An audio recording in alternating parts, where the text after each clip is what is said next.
सोने की चिड़िया और कागज के नोट, क्यों बना रहा है ट्रंप डॉलर के इस्तेमाल का दबाव।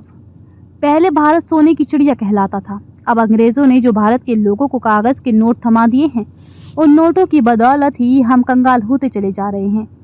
आपके पास 20 साल पुराना भी 100 या किसी अन्य राशि का नोट है तो आज भी वह बाजार में उतनी ही राशि में चलेगा, उससे 1 रुपये ज्यादा नहीं मिलेंगे। वहीं 20 साल पहले सोने का भाव 5,800 था, जो आज 84,000 है। मतलब यदि आपने नोटों के बदले 20 साल पहले सोना लिया होता तो आज उसकी कीमत बढ़कर 14 गुना से भी ज्यादा हो गई होती।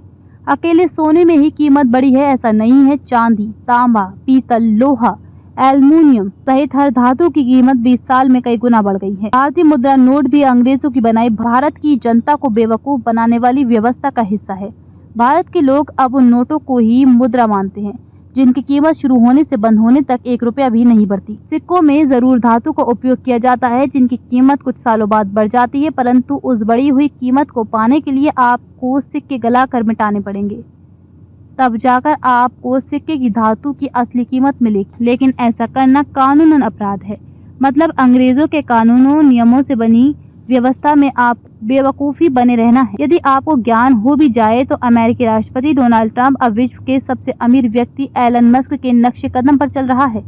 ट्रंप अब सरकार को भी व्यापार की तरह चलाने का काम कर रहा है, इसलिए वह डॉलर के इस्तेमाल पर भारत सहित चीन, रूस, दक्षिण अफ्रीका, ब्राजील, मिस्र, इथियोपिया, ईरान, सऊदी अरब और संयुक्त अरब अमीरात, जो ब्रिक्स के सदस्य हैं, उन पर दबाव बना रहा है।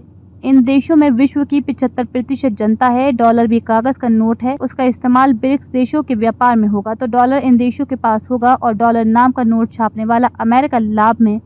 भारत में रिजर्व बैंक ऑफ इंडिया की स्थापना 1 अप्रैल 1935 को हुई, जो भारतीय रिजर्व बैंक अधिनियम 1934 के कानूनों के अनुसार अंग्रेजों द्वारा संचालित की गई थी, जो आज भी संचालित है और उसी के नियम और कानूनों पर पूरे देश की बैंक चलते हैं। मतलब जो नोट हमारे हाथों में है वे नकली नहीं है, लेकिन आज़ादी के उस दस्तावेज की तरह है जो अंग्रेजों ने भारतीय स्वतंत्रता अधिनियम 1947 में भारत के नेताओं को दिया था। जवाहरलाल नेहरू, महात्मा गांधी, राजेंद्र प्रसाद, श्यामा प्रसाद मुखर्जी, भीमराव अंबेडकर, सरदार वल्लभ भाई पटेल जैसे लोगों ने क्यों नहीं कहा कि 15 अगस्त 1947 के बाद भी देश अंग्रेजों के कानूनी नियमों के अधीन है। आज भी प्रधानमंत्री नरेंद्र मोदी, केजरीवाल, राहुल गांधी, अखिलेश यादव क्यों इस बात को भारत की जनता को नहीं बताते? कितने बेशरम नेता हैं।